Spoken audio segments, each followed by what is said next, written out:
예, 그러면 강의 시작하도록 하겠습니다. 네, 안녕하세요. 저 RPA 아카데미 2일차 진행을 맡은 삼성 SDS 허선혜 프로입니다. 어제 메신저 댓글로 먼저 몇 분께는 인사를 드렸었는데요. 오늘은 이렇게 강의로 인사드리게 되었습니다. 어제 박 프로도 몇 번 말씀드렸지만 이게 강의가 실습을 포함을 해서 설계된 강의라서 오프라인으로 이렇게 한 분씩 한 분씩 봐드리면서 진행하는 걸로 기획을 했었는데요. 또 예기치 않게 이렇게 온라인으로 운영을 하고 있어요. 그래서 오프라인으로 진행하는 것만큼 편하고 효과적이지는 않겠지만 저희가 굉장히 최선을 다하고 있으니까 수강하시는 분들도 조금 답답한 점은 이해해 주시고 채팅창으로 피드백도 주시고 그때그때 궁금한 점 바로바로 올려주시고 하면 걱정했던 것보다 좀 더 좋은 결과를 얻을 수 있지 않을까 생각합니다. 그리고 또 본 과정이 RPA나 개발을 전혀 경험해보지 못한 고객들을 대상으로 기획이 됐거든요. 그래서 좀 개발해보신 분들이나 RPA 써보신 분들에게는 조금 쉬울 수도 있고요. 또 개발 전혀 안 해보신 분들에게는 또 조금 빠르고 어려울 수도 있어요. 그래서 오늘 좀 가급적 쉽게 천천히 진행을 할 예정이거든요.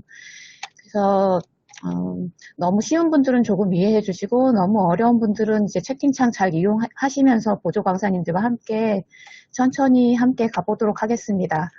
그러면 강의 시작하도록 할게요.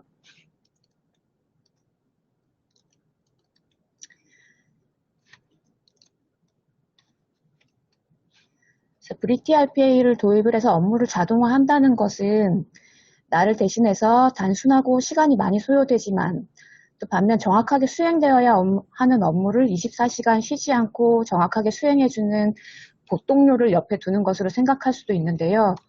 우리 보사원이 채용도 쉽고 비용도 적게 들고 일단 시킨 일은 꼼꼼하게 잘 해내지만 그 SF 영화에서 흔히 보는 AI들처럼 안 가르쳐준 일도 척척 알아서 잘할 수 있는 것은 아니거든요.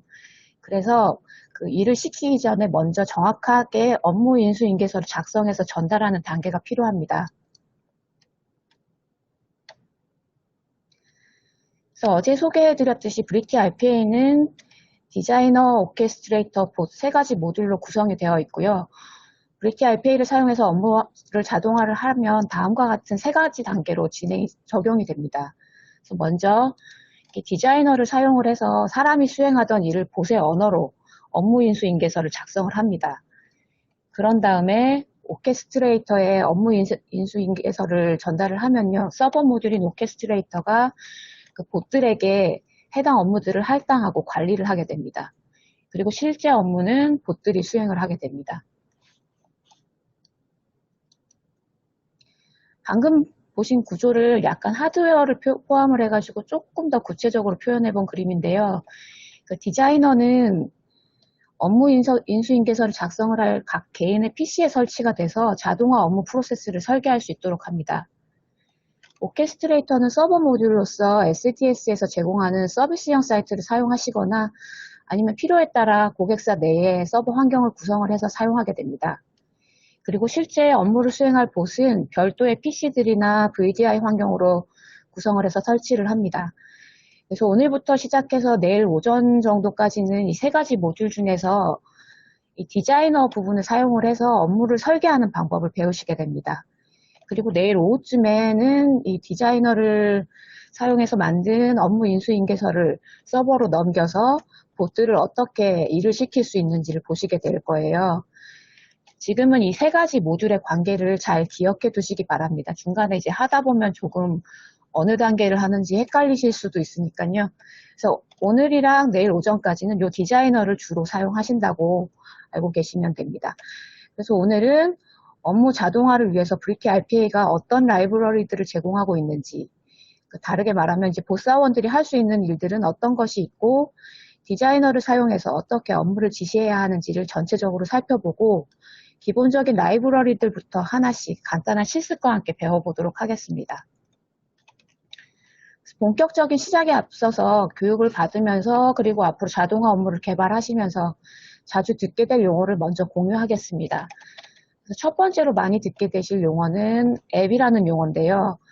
그래서 앱은 어플리케이션이라고도 하고 프로그램 또는 응용 프로그램이라고도 부릅니다. 그냥 쉽게 생각하면 윈도우즈 쓸 때 사용하는 각종 프로그램을 말한다고 생각하시면 됩니다. 그래서 인터넷 익스플로러나 크롬, 뭐 엑셀, 메모장 탐색기 이런 것들이 앱 또는 어플리케이션의 예입니다. 그리고 다음 객체는 자동화할 때 사용하고자 하는 모든 대상을 말합니다.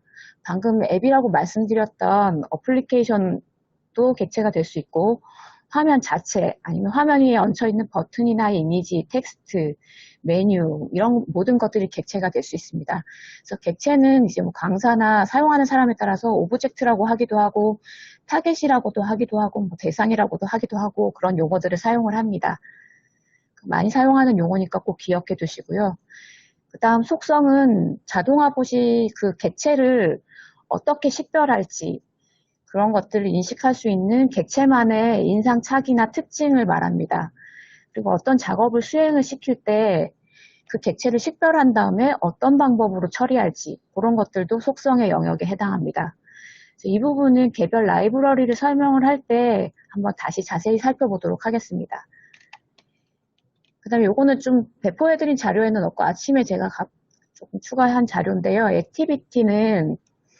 액티비티 카드라고도 하고 그냥 카드라고도 하고 뭐 라이브러리 카드라고도 하는데 봇들이 수행할 수 있는 하나하나의 동작을 말합니다. 그래서 기본적으로는 객체를 어떻게 지정하는지 그리고 그 객체를 어떻게 컨트롤하는지의 속성으로 구성이 됩니다.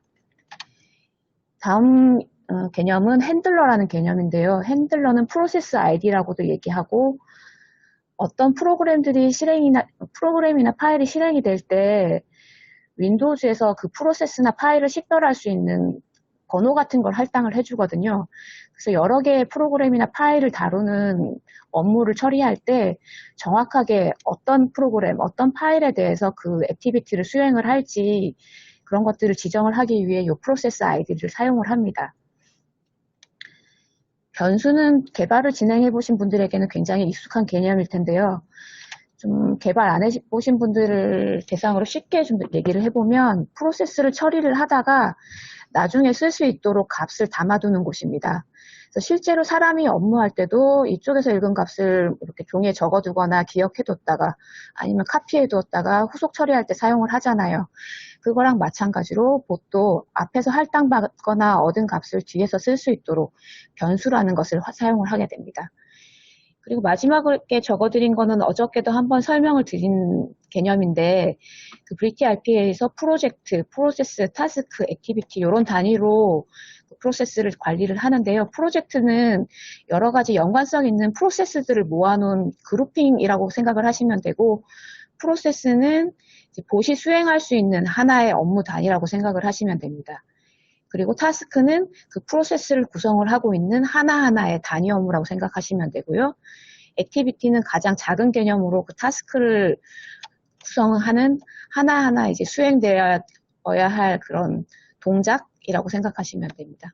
그래서 지금 말씀드린 그 용어나 개념들은 앞으로 이제 별다른 설명 없이 계속 언급이 될 거거든요. 그래서 이 개념들을 잘 기억을 하고 계셨다가 이제 후속 처리를 할 때 어떻게 하는지 같이 살펴보도록 하겠습니다.